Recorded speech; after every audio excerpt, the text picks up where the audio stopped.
हम वर्णन कर रहे हैं इस दिव्य औषधियों से परिपूर्ण पौधा तुलसी के संदर्भ में। इसका जो बॉटनिकल नाम है ओसिमम सेंटम के नाम से जानते हैं और इंग्लिश में इसे होली बेसिल बोलते हैं।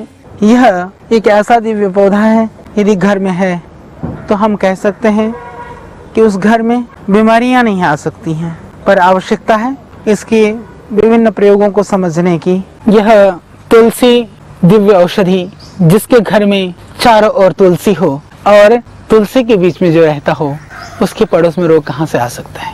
या आप गमले में लगा सकते हैं, घर में लगा सकते हैं, थोड़ी सी जहाँ भी जगह है, और पूरे भारतवर्ष में, भारत देश में यह कहीं पर भी उग जाती है। ये हमारी तुलसी, हमारा ये प्यारा सा पौधा हमारे रोग नाश करने के लिए यह दिव्य औषधि हमने महसूस किया है कि तुलसी के पौधे लगाने से जो रोगाणु हैं, जो जीवाणु हैं, उसके जो बैक्टीरिया और वायरस हैं वो घर में नहीं आते हैं। जो लोग कहते हैं भूत प्रेत और पिशाचों से और इस तरह के दूसरी व्याधियों से पीड़ित हैं, परेशान हैं, बाधाओं से पीड़ित हैं, लोग नानाविध उपाय करते हैं, पर आयुर्वेद में ऐसा कहा गया कि प्रेत और पिशाचा और भूत ये सब वो बैक्टीरिया वायरस हैं, ऐसे वो जीवाणु हैं, वो वास्तव में जीवाणु ही एक तरह की योनि है। उससे भी तुलसी यदि घर में है तो आदमी पीड़ित नहीं होता है। इसीलिए हमारी हिंदू संस्कृति में, वैष्णव परंपरा में इसकी बहुत महत्ता गाई गई। वो लोग इसको कंठ में धारण करते हैं। जब उल्टी होने को हो, जी मिसला रहा हो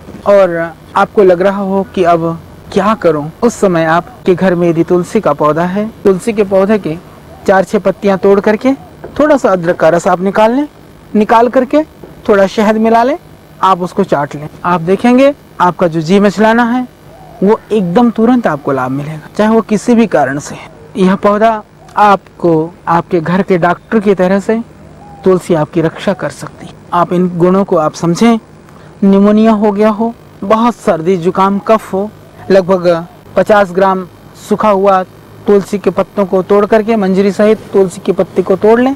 इसमें लगभग 25 ग्राम अदरक और 15 ग्राम काली मिर्च और इसमें 10 ग्राम इलायची लगभग मिला करके इसको काढ़ा बनाएं।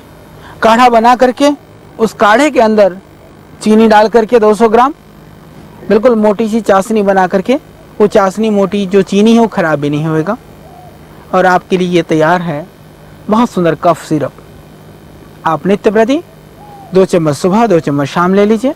छोटे बच्चों को भी आप इसको दे सकते हैं, इससे आपको पूरा लाभ होगा। दोबारा सुन लें, लगभग 50 ग्राम तुलसी, उसका पूरा ये को मंजरी और ये सहित उसको पीस लें या कूट लें। उसमें लगभग 25-30 ग्राम अदरक और 20 ग्राम काली मिर्च, इसको पका लें आप लगभग आधा किलो पानी में पका करके। इतना पका लें लगभग बच जाए 200 ग्राम, छान लें, उसमें थोड़ी चीनी डाल करके वो चाशनी बना लें, बना करके उसको आप रख लें। ये आपके कफ में बहुत प्रभावशाली औषधि है और यह सिरप या यह शरबत सभी तरह के खांसी में बहुत बहुत लाभकारी है। और इसी तुलसी के पत्तों को यदि कोई बहुत छोटा बच्चा है, महीने 2 महीने का भी बच्चा है, उसको खांसी हो रही है, कफ हो रहा है या पसलियाँ चल रही हैं, बहुत कठिनाई है, तो बहुत सरल उपाय है। आप इसको 1-2 बूंद रस को निकाल लें, 2-3 बूंद रस में थोड़ा सा शहद मिला दें और उंगली से उस बच्चे को चटा दें। बहुत ही प्रभावशाली औषधि है।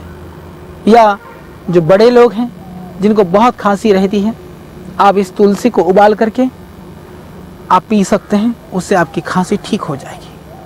चाहे वो किसी भी तरह की खांसी है, चाहे किसी भी तरह का सर्दी जुकाम है, साइनोसाइटिस है, एलर्जी है, किसी भी तरह की कोई भी एलर्जी है, इससे आप निश्चित रूप से दूर कर सकते हैं। आपको बहुत बहुत ज़्यादा श्वास की परेशानी है, अस्थमा की परेशानी है, अस्थमा में भी बहुत लाभकारी है। गुलबनफसा, मुलेठी और तुलसी, 3 चीज़ें। गुलबनफसा आपको पंसारी का मिल जाएगा, मुलेठी भी और तुलसी भी, तीनों को मिलाइए और आप काढ़ा बना करके सुबह शाम आप लीजिए और आप देखेंगे आपके श्वास में इससे बहुत जल्दी लाभ हो जाएगा। और निमोनिया है, बच्चों को पसलियाँ चल रही है, उस स्थिति में भी आप तुलसी के रस को निकाल लीजिए।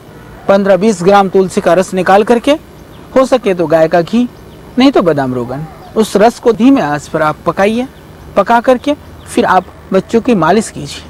आप देखिए उनकी मांसपेशियाँ, जो छोटे बच्चों की जो मसल्स हैं, बहुत अच्छे हो जाएंगे और इससे बॉडी का जो रेजिस्टेंस पावर है वह भी बढ़ेगा और निमोनिया आदि होने की संभावना भी खत्म हो जाएगी और बच्चे के अंदर सर्दी गर्मी सहने की जो क्षमता है वह बढ़ जाएगी।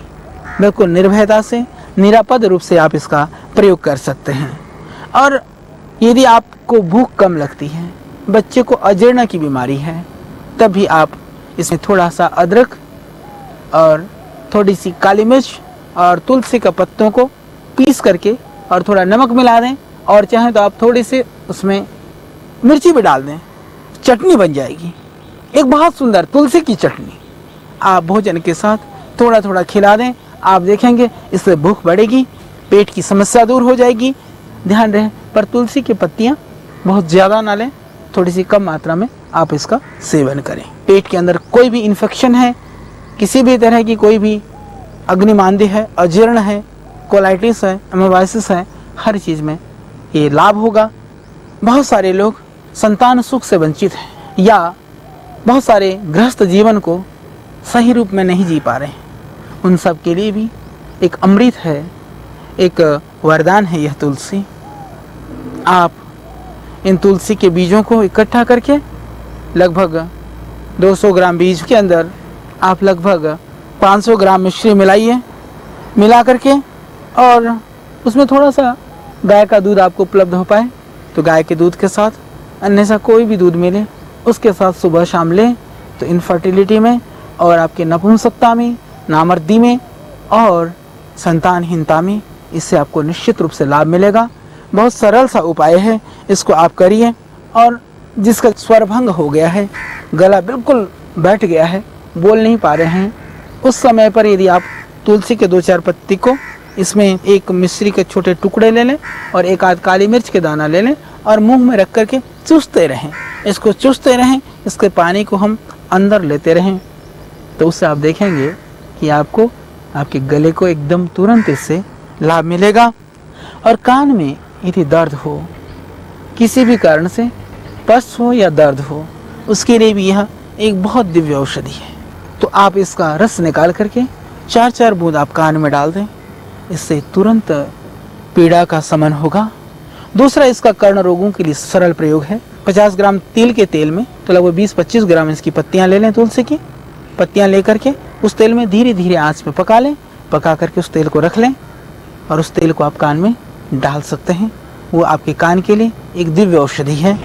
और किसी भी तरह का बुखार हो, बुखार में बहुत परेशानी होती है, जब मलेरिया हो या अन्य किसी भी तरह का बुखार हो, बार बार प्यास लग रही हो, आप चाहे किसी भी तरह की दूसरी औषधियाँ भी ले रहे हों, फिर भी आप तुलसी को उबाल करके, तुलसी का जो काढ़ा है थोड़ा मिश्री मिला करके उस पानी को आप देते रहने से तुरंत बुखार में लाभ होता है और आपको बुखार को उतरने में उससे सहयोग मिलता है। बुखार के बाद आने वाली कमजोरी भी इससे नहीं आती है। यदि कमजोरी भी आ गई हो तो तुलसी को थोड़े पत्तियों को डाल करके पानी उबाल करके थोड़ा मिश्री मिला कर, जो डायबिटिक हैं वो ना मिलाएं, जो मधुमेह के पेशेंट हैं, या थोड़ा सा उसमें शहद मिला करके आप ले सकते हैं। उससे आप देखेंगे एकदम आपको एनर्जी और ऊर्जा की प्राप्ति होगी और उससे आपकी जो कमजोरी है वो दूर हो जाएगी।